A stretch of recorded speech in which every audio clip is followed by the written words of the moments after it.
Hubo alguna vez un joven hermosísimo del que todas las chicas estaban enamoradas, pero él desprecia el amor, no tiene interés por ninguna y a todas las rechaza. Cuando nació, sus padres consultaron el porvenir de su hijo a un adivino de nombre Tiresias, y éste les respondió que Narciso viviría hasta viejo si no se contemplaba a sí mismo. Los años pasaron, Narciso se hizo mayor y se convirtió en el objeto de deseo de todas las ninfas y doncellas de la zona, pero siempre, tal vez porque no era consciente de su belleza, permanecía insensible a los encantos de estas. Entre las muchas jóvenes heridas por su actitud, se encontraba una ninfa llamada Eco, como el sonido acústico que se refleja y vuelve hacia el mismo que la ha emitido. Eco era una ninfa del bosque, parlanchina e imprudente, que había sido castigada por Hera, la mujer de Zeus. Y es que la buena de Eco se había dedicado a dar conversación y a entretener a Hera, mientras que Zeus se dedicaba a pasárselo en grande con otras mujeres. Cuando Hera se da cuenta de que las charlas de Eco son un intento de encubrir las faltas e infidelidades de su marido, se enfada y la castiga. A partir de ese momento, Eco ya no pudo hablar con normalidad, de una manera espontánea. Su voz únicamente era capaz de pronunciar las últimas palabras de aquello que se le decía. Eco, avergonzada e incapaz de comunicarse, se recluyó en una cueva en lo más profundo del bosque, hasta que llegó un día, paseando al joven Narciso, ensimismado como siempre en sus propios pensamientos. Cuando Eco le vio, quedó prendada por el bello joven, pero avergonzada por sus limitaciones, no tuvo el valor suficiente de acercarse a él. Narciso encontró muy agradable la ruta que había seguido ese día, hasta que la repitió con frecuencia. Eco le esperaba y le seguía en su paseo, siempre desde lejos, temerosa de ser vista, hasta que un día, un ruido que hizo al pisar una ramita puso a Narciso sobre aviso de su presencia, descubriéndola. Narciso siguió hablando, pero Eco era incapaz de expresarle sus sentimientos. Finalmente, como la ninfa que era, acudieron en su ayuda los animales, que de alguna manera le hicieron entender a Narciso que Eco estaba enamorada de él. Ella le miró expectante, ansiosa, pero la risa helada de Narciso la desgarró. Y así, mientras Narciso se reía de ella, de sus pretensiones, del amor que albergaba en su interior, Eco decidió morir de pena.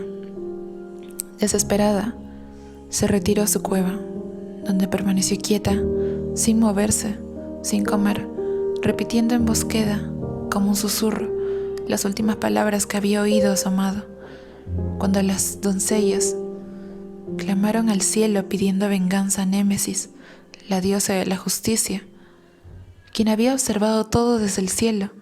Decidió escucharlas.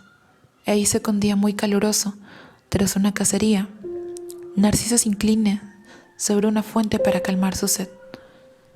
Y allí es cuando estuvo a punto de beber, vio su imagen reflejada, tal y como había predicho Tiresias.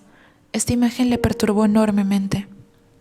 Quedó absolutamente cegado por su propia belleza en el reflejo, enamorado de sí mismo e insensible ya para el resto del mundo. Murió allí mismo.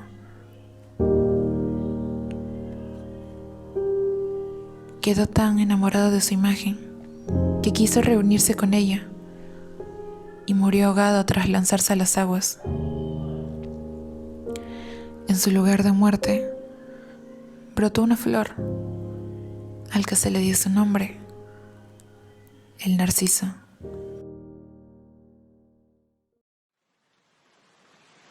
Mi traje conceptual está basado en este curioso mito.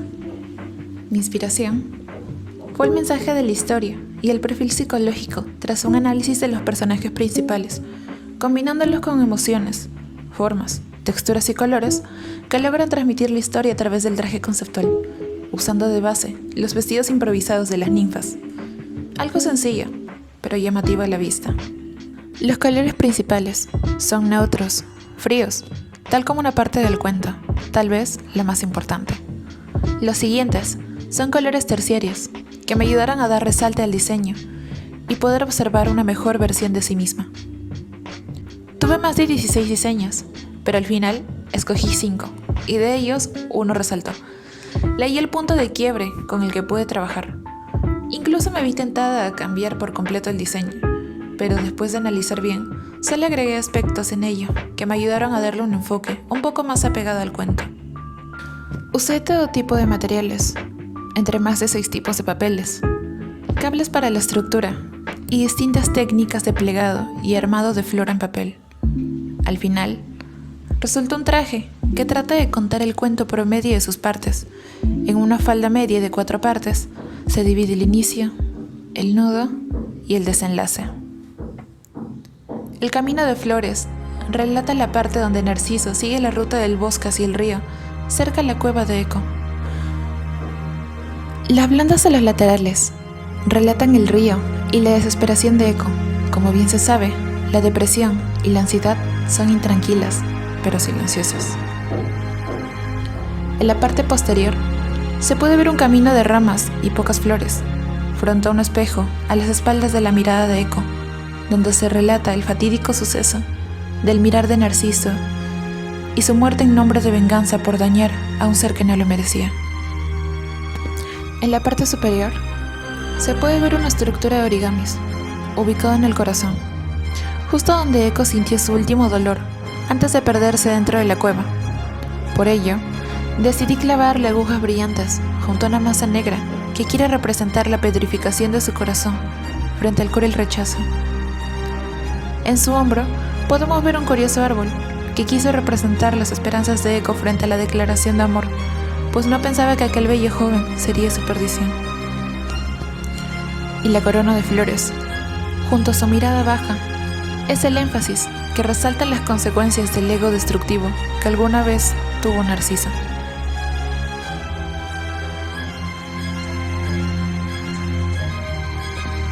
Espero que haya sido de su agrado.